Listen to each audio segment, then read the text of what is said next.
qué bárbaro con el tema de los criminales más buscados y los capturados. Está como todos los jueves, don Víctor Gutiérrez, especialista en criminología, y hoy tenemos la radiografía de uno de los criminales más buscados de los últimos tiempos, Servando Gómez, alias La Tuta. Don Víctor, ¿cómo está? Pues muy bien, buenas tardes. Y pues el jueves ya estábamos hablando de la complejidad que tiene el que en las ciencias forenses parece que en México no se aplicaban métodos de investigación. Y la sorpresa fue que el día 27 se dice que a las 4 de la madrugada se detiene a uno de los más buscados, al Tutti Capi Servando Gómez La Tuta. Al Tutti de Tutti Capi. Tutti Capi di Tutti Capi Servando. Claro que es un término italiano. Pero es de la mafia de Sicilia. Claro, porque ahí la mafia inicia, pero se traslada a México con particularidades muy especiales. ¿Quién es Servando Gómez La Tuta? Servando Gómez La Tuta es un profesor formado en la Normal de Arteaga y es hijo de María Teresa Martínez Castañeda y su padre Luis Felipe Gómez Hernández. Sus hermanos Flavio, Aquiles y Luis Felipe. Él se inicia concretamente con el narco, con la venta de marihuana concretamente, allá en Arteaga, y empieza en 2001 con algo que se llamó en ese entonces La Empresa. Posteriormente, esto en 2006 se va a convertir en lo que se conoció como la familia michoacana, que fue formada por Nazario Moreno González, el Chayo, y José Méndez Vargas, el Chango Méndez. Ellos se radicalizaron más en lo que fue Lázaro Cárdenas. Servando Gómez La Tuta, por la formación que tiene como profesor, empezó a formar cuadros para poder conformar la expansión del narcotráfico a gran escala, que permearon estados muy importantes como fue el Estado de México, Baja California, Tamaulipas, Jalisco, Nayarit, Guanajuato, Colima, Querétaro y Chiapas.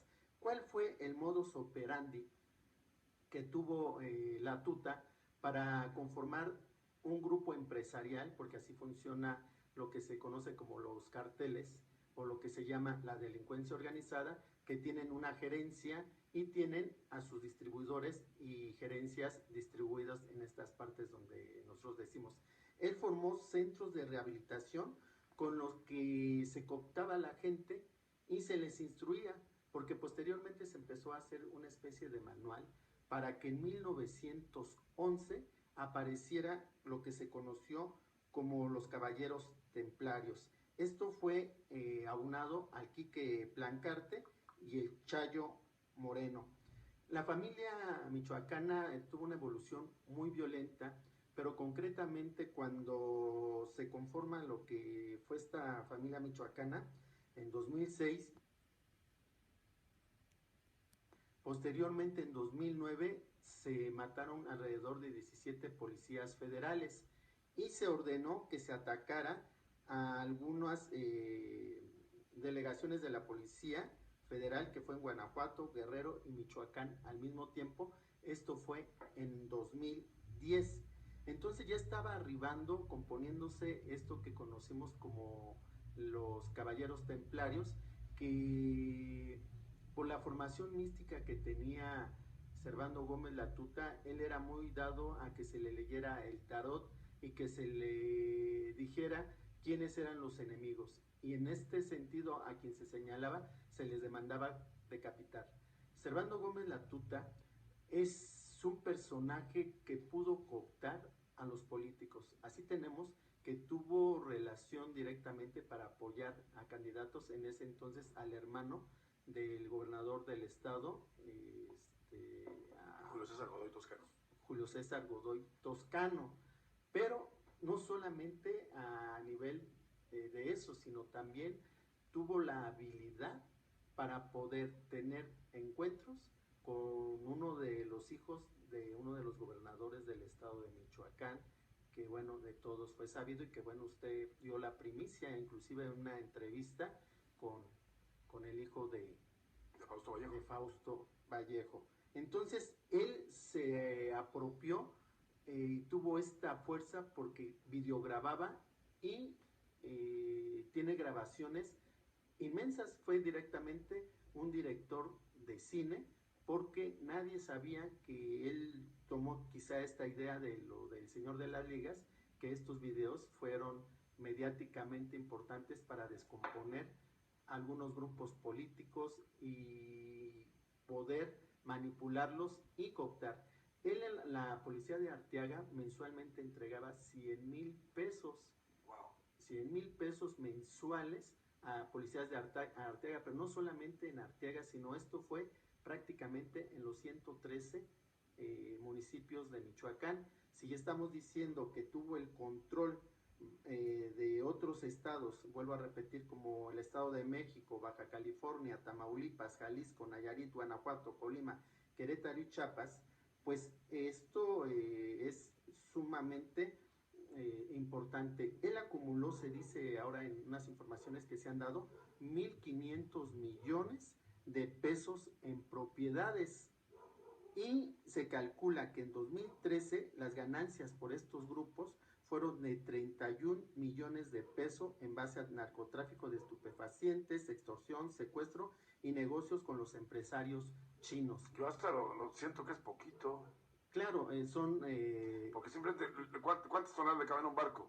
15, 20 mil toneladas. Tan solo eso lo ganaba en un envío, exactamente. Yo creo que sí, del hierro. Aquí estamos hablando de mucho más dinero. De mucho más dinero. Pero se llama la suspicacia. Él, las relaciones que tuvo no solamente a nivel político, sino con empresarios, y las hijas de él. Aquí tenemos, por ejemplo, a la hija, se están mostrando distintas fotografías para nuestro público que no nos puede dar.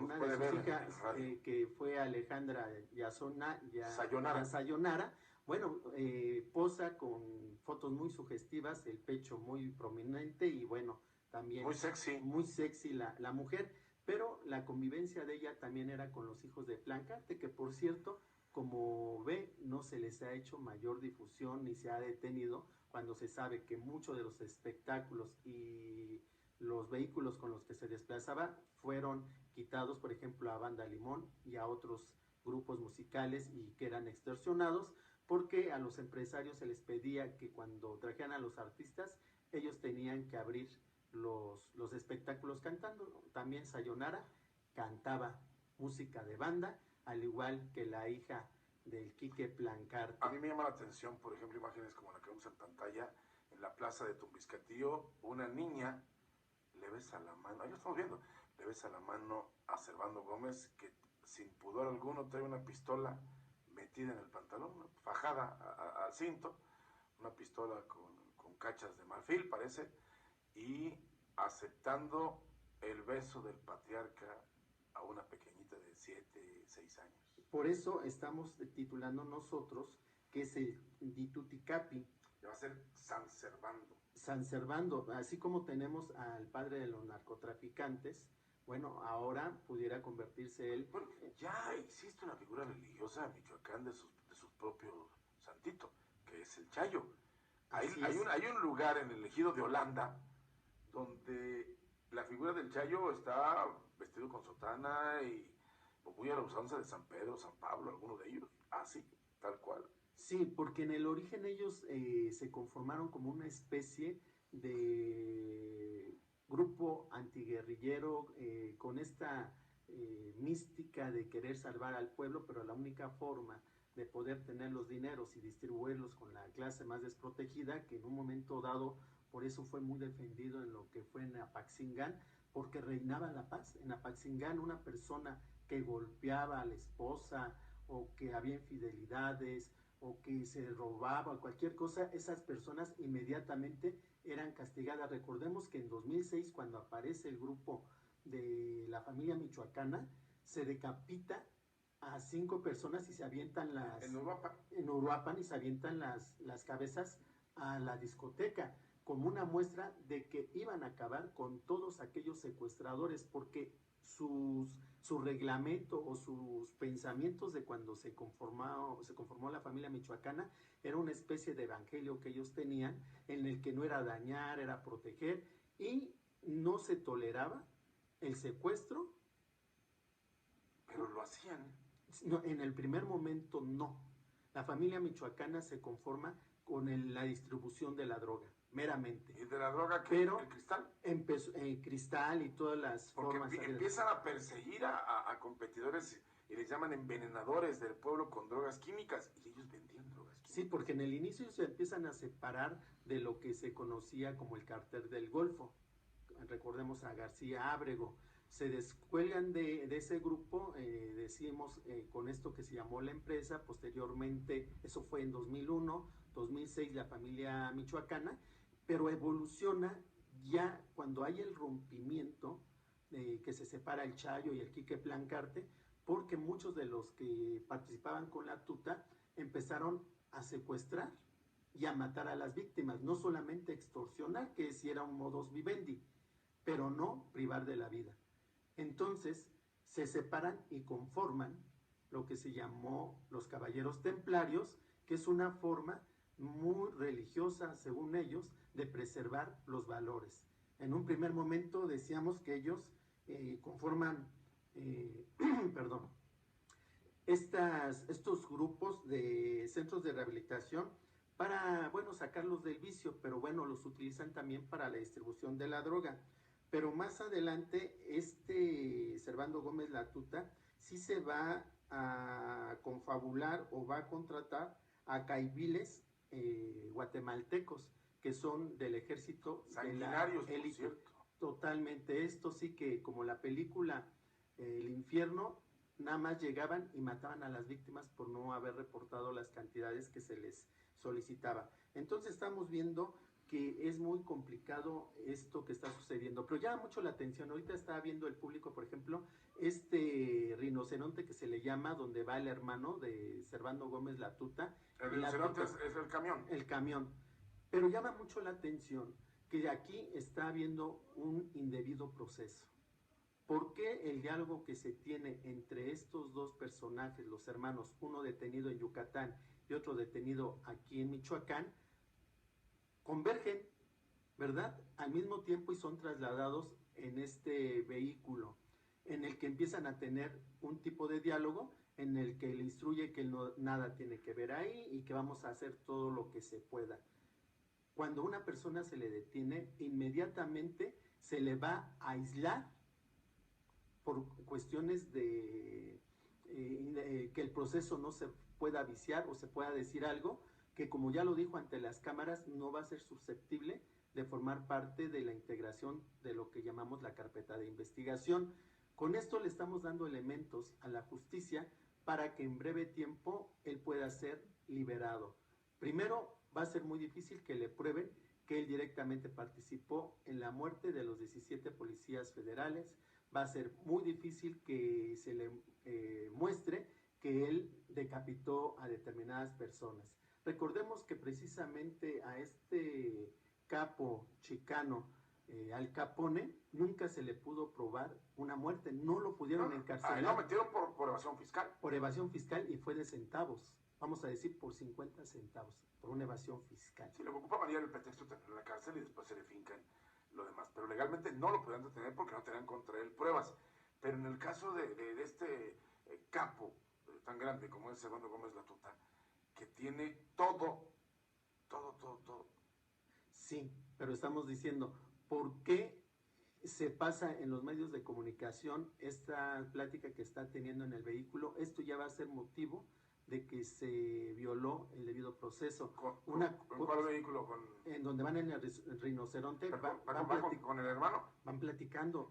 Entonces, ¿eso puede hacer que se caiga una averiguación? Por supuesto, porque ellos no se debe dar a conocer nada que implique o muestre lo que están dialogando dos personas que se les va a fincar un delito. ¿Por qué se dieron a conocer esos videos y por qué no se da a conocer cuando se le detiene supuestamente en la tenencia Morelos? A él empezaron a darse muchos rumores que si estaba comiendo hot dogs, que si fue detenido a 100 metros de la casa de gobierno. Hubo muchas especulaciones. Primero se dijo que iba a ser presentado a las 8:30 de la mañana y esto posteriormente fue hasta las 6 de la tarde.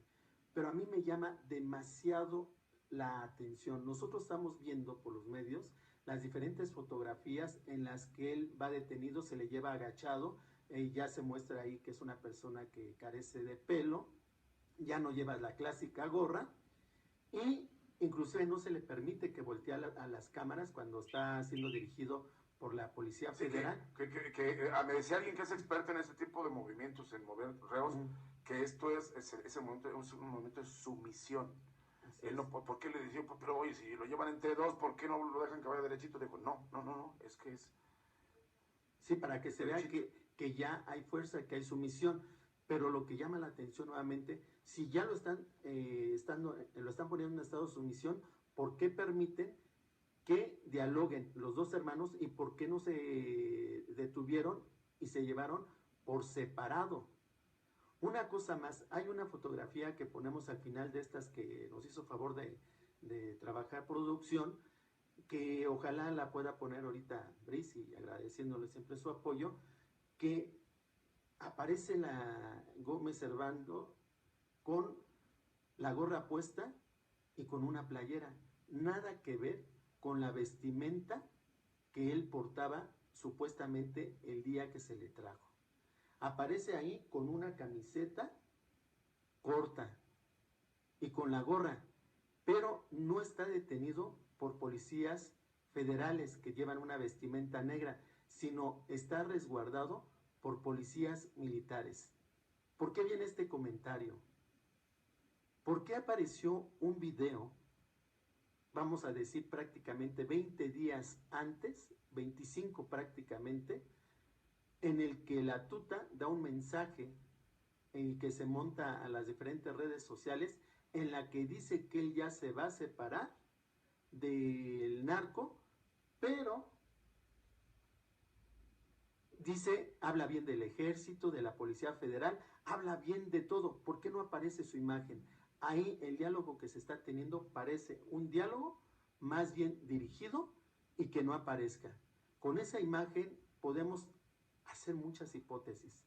Posiblemente Servando Gómez Latuta haya sido detenido mucho tiempo antes y fue reservado para que se trabajara con lo que se conoce la caja china, que es esperar un momento que era álgido, la toma de posesión de la que parece ser ya la nueva fiscal.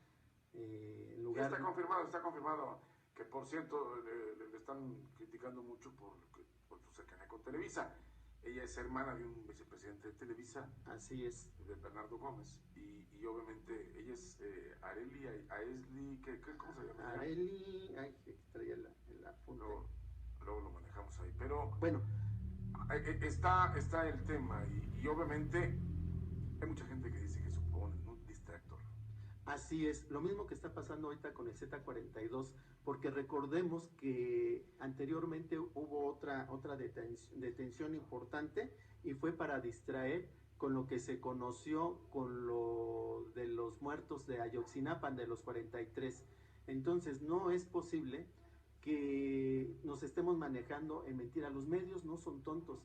Y aquí la regada, la fotografía está circulando en la internet, donde vuelvo a repetir, está Servando Gómez Latuta resguardado por agentes militares con playera corta, está con la gorra y su físico en nada se parece a la nueva detención. Quiere decir que él fue detenido mucho antes, pero ¿quién habrá puesto esa fotografía que está con los militares? Será un punto de reflexión. Pues interesante. En tu programa el día de hoy, ¿qué tenemos? Pues vamos a abordar un poquito más detenidamente este caso, porque bueno, para poner ese video, que se escuche qué está diciendo ahí, y entonces cómo se fue preparando esta detención. Estamos viendo también que este distractor ahora con el Z40, como no se puede todavía con este señor, Z42, perdón, tiene que ver mucho con este embajador de los Estados Unidos que formaba parte del CISEN, que tuvo muchos palos de ciego, no abonó a la justicia y bueno, pues se le mandó para que ahora forme parte de la Suprema Corte, ¿no? Entonces, pues habría que ver cómo estamos funcionando. Estamos siendo víctimas ahora de que Televisa parece ser que se convertirá en el nuevo Procurador General de Justicia. Ya no tenemos justicia. Todo es un según shock. Lo que están acusando, también se convierte desde hace mucho tiempo en parte importante del Poder México. Así es. Gracias, don Víctor. Estamos a sus órdenes. Gracias. Vamos a una pausa comercial.